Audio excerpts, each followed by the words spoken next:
Welcome on Texas football. I'm Bobby Burton, joined by Gerry Hamilton. Jerry, I tell you what, we're looking at a game where the Longhorns offense got going early and often in that first half, really put the Wolverines on their heels and kept them there. Steve Sarkisian did a great job. We're going to talk about those and give the offensive grades. But you know what? We talked about this. I gave my player of the game to Quinn Ewers, young man out of South Lake Carroll. Junior had finished with 24 of 36 for 246 yards, 3 touchdowns, and I think just as importantly, no interceptions. Jerry, Yeah, really led the team well overall. Just another move forward for Quinn Ewers in his maturation process. We talked about it last week after the win against Colorado State, how we felt like he looked better and was playing better. This week, we really saw better when he moved up into the pocket and did his thing. What did you think of Quinn Ewers? And then we'll give the quarterback grade in this offensive grades section for Quinn Ewers. yeah. So I'll get to my player of the game later. So we're different on that. Okay. Just so we're different. But Quinn, look, I thought he played an intelligent football game.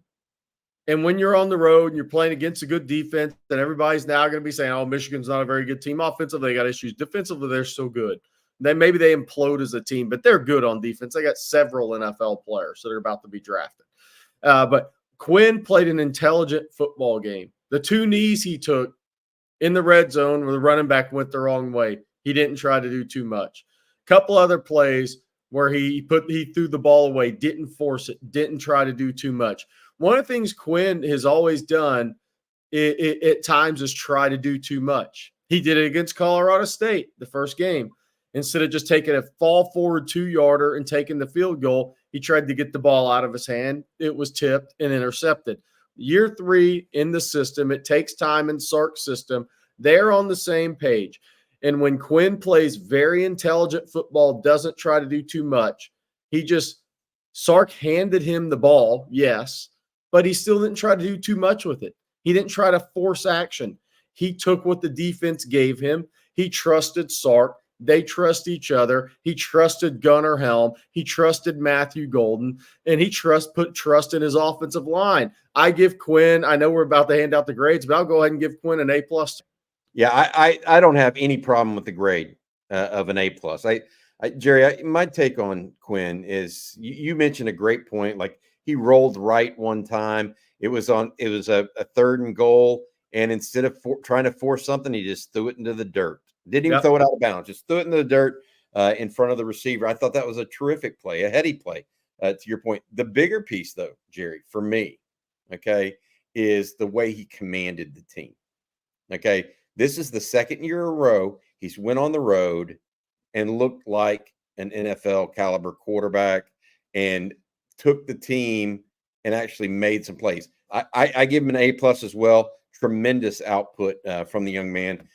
Just again, you put him on Michigan's team and switch quarterbacks, I'm not sure the same team wins that game. Right? Yeah. That was the biggest disparity between the 2 teams, I thought, other than maybe something we're going to talk about a little later. But I really thought there was a huge disparity. Quinn deserves all the accolades that he gets. It is what I think one of those games that's going to put him on. I'm not saying he's going to win the Heisman out of this, but it's going to put him on the list. He will. Now he's going to have to go do something really great the rest of the year and then have a great game in the 8th, 9th, 10th, 11th, 12th game of the season. And then he's got a chance. To your point, though, the betting lines are going to change on that. And he's no doubt. He's going to be the favorite next week. He's going to become the favorite. Yeah, absolutely. All right, Jerry, let's talk about the running backs. You look at what we have right now. The Longhorns did not expect a yeoman-like performance from their backfield. Losing Cedric Baxter, that's just not what we've expected thus far this year. Yet, I tell you what, on Saturday, they got something like that because they manufactured it out of 3 different running backs. Jarrett Gibson actually led the team in carries, if you can believe that. Jaden Blue, 9, Trey Wisner, 8. And then you look at the receptions out of the backfield where they were used plenty of times. Sark is making do with what he has. It's not the heavy, I'm going to give this guy the ball 15 times a game. He doesn't have that running back this year. Now, maybe Jarrett Gibson develops into that long term, right? The way he's playing. But my point being, he's doing it differently than he's ever done it in the past, in my opinion.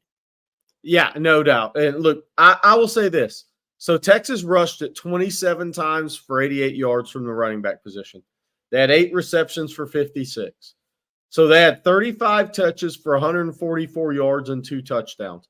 And those 8 receptions for 56 were an extension of the running game. There weren't any downfield seam routes to Jaden Blue or anything like that. It was all extension of running game. It was making Michigan defend horizontally.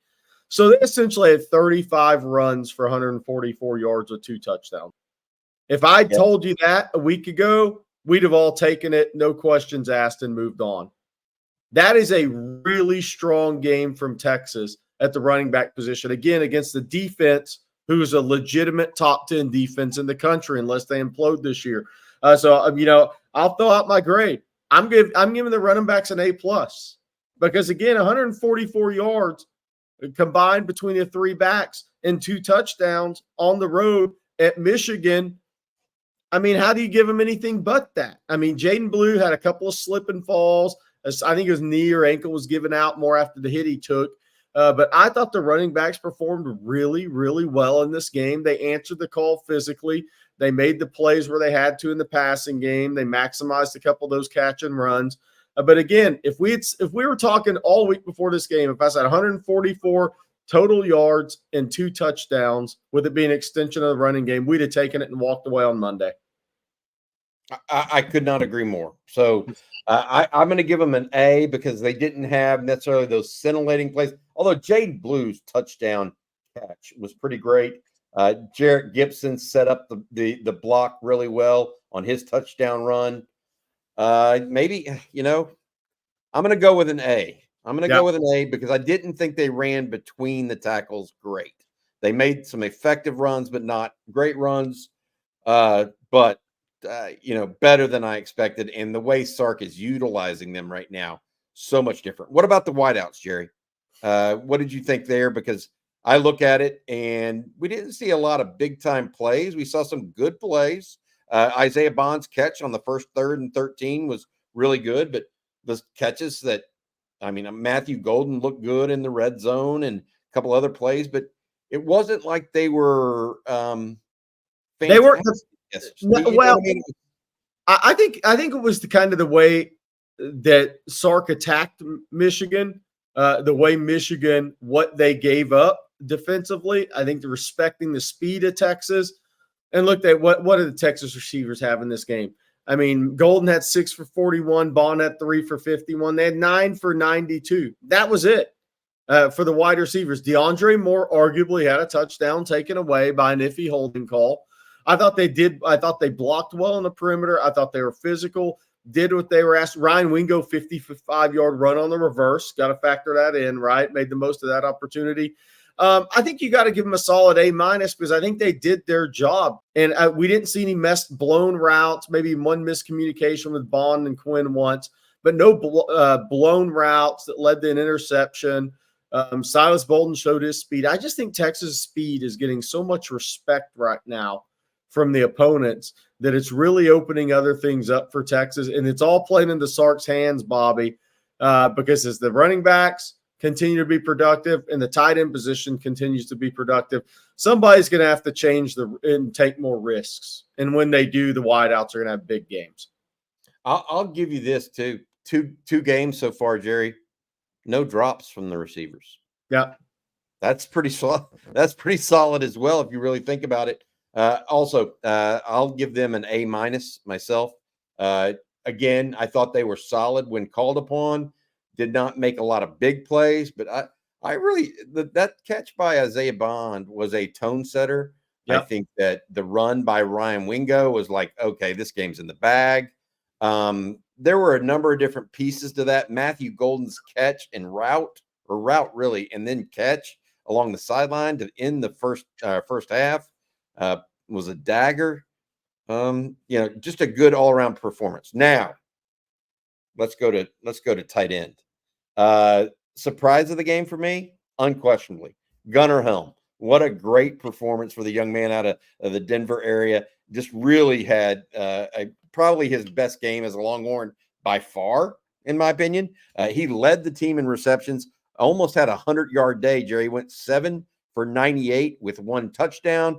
That touchdown in the back of the end zone, I thought was a great great throw by Quinn and movement in the pocket. But he was looking for Gunner the whole time. It was clear he was called on it.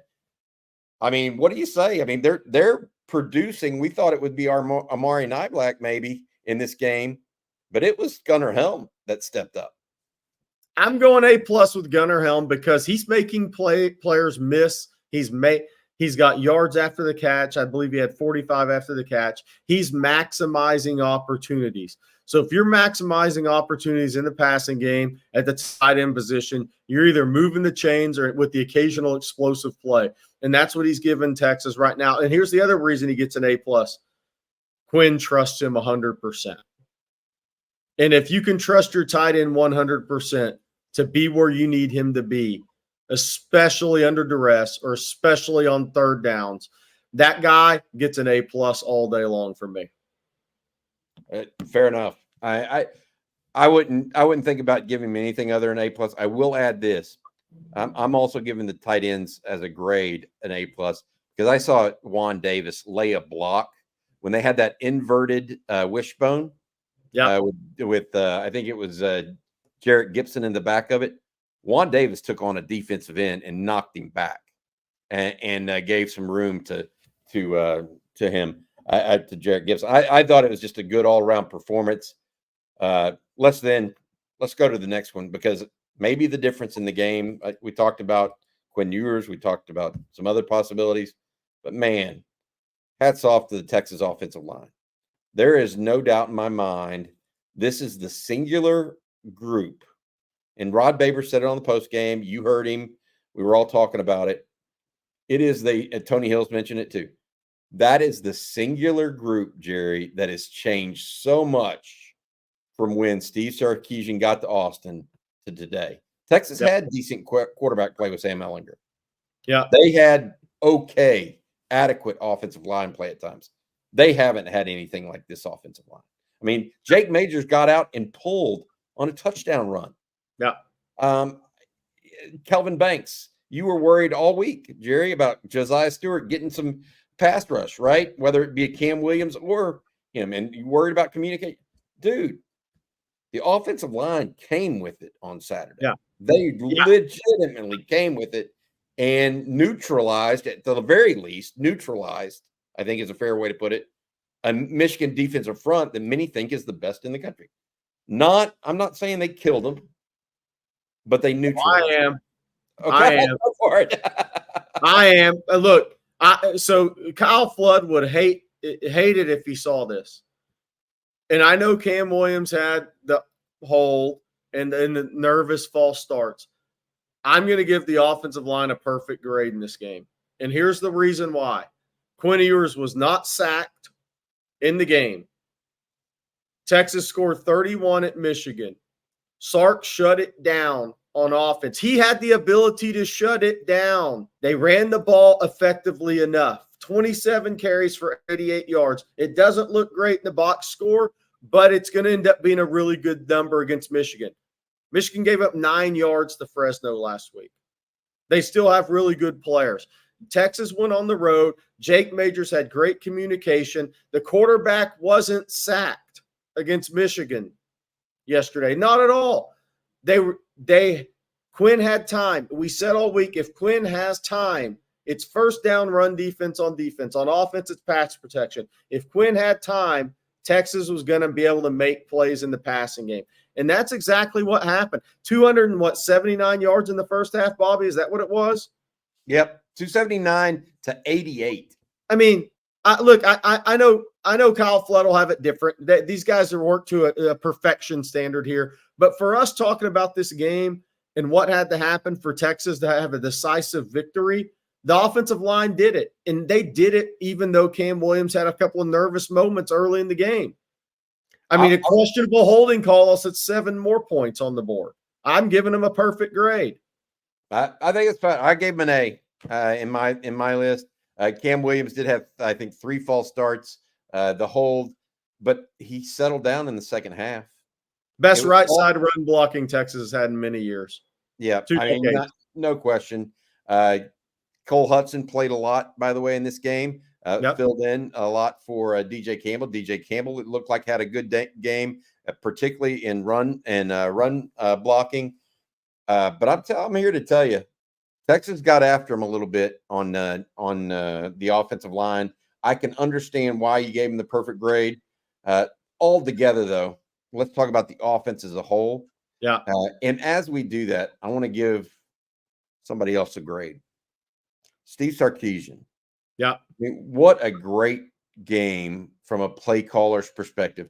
He accurately identified what the opponent could do, how that he could neutralize it, and then he just hunted and pecked and had his quarterback ready to do the job. Knew it was going to be needing to use the tight end over the middle, and he did it like nobody's business. And he just kept. It's like Rod always talks about, and you talk about, play your hits. Yeah. Right? Did Sark play his hits on Saturday? Yeah, he did. That's right. And so I felt like it was a really impressive performance by Steve Sarkisian and by the offense overall. I have to give the offense an A. I mean, there's just no two ways about it, because, Jerry, they scored 31, and you mentioned it. They shut it down a little bit. They weren't pushing for points in the fourth quarter. No. They were trying to run clock. He went Nick Saban. He went, instead of all gas, no brakes, he did what Nick Saban would do. He controlled the game, and he gave up. He did. Sark set ego aside to control the game. He could have scored 40 in this game. He didn't need to. Okay, so I'm giving the offense an A+. And here's why. No sacks given up. No turnovers, right? 5.7 yards per play, and that's after you shut it down. 68 snaps, 389 yards, and you shut it down. There wasn't anything glaring with this offense that could have cost you a possession or cost you the game or cost you even momentum. I don't see, with the quarterback performance they had, I don't see how I don't give the offense an A+. I give them an A+, and I give Sark an A+. I mean, I hate to hand out the A+ grades, but I think they deserve it in this game, because I do think Michigan's a top 10 defense.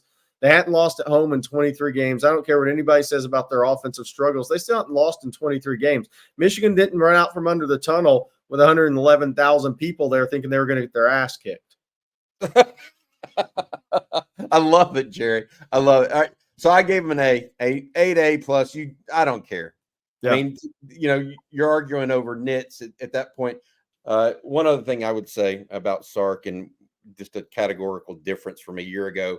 I know we're only 2 games in, Jerry, but their efficiency in the red zone has been huge. And that's part of why we gave him the A grades in the first place. Yes.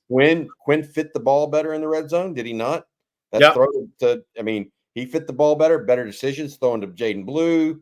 Then you also have the idea of the run game. Run game, Jarrett Gibson ran it downhill in the red zone on Michigan. They struggled with that last year, Bobby. I get it. That's what I'm trying to say. And so those things, Bert Auburn had 35 field goal attempts last year. People don't realize how odd that number is. If they could start turning 3 into 7, that's part of what this upside of the offense could look like as well. All right, good stuff. I mean, it's easy to do these grades, Jerry, when you go up and, to your point, 111,000 people, and they're leaving by the end of the third quarter. It's good stuff. Bobby, they left Sharon Moore with only one thing to say in his press conference: I got to watch the tape. I got to watch the tape. I got to watch the tape. I got to watch the tape. He didn't have answers. That's when you kick somebody's butt. Yeah, he didn't have answers. I'm going to say this: Sark outcoached him just unbelievable. Yeah. All right. That's Gerry Hamilton. I'm Bobby Burton. This has been the Texas Offensive Grades. High marks all the way across the board. Congratulations to the Longhorns. Can't wait to see what they can do next week as well.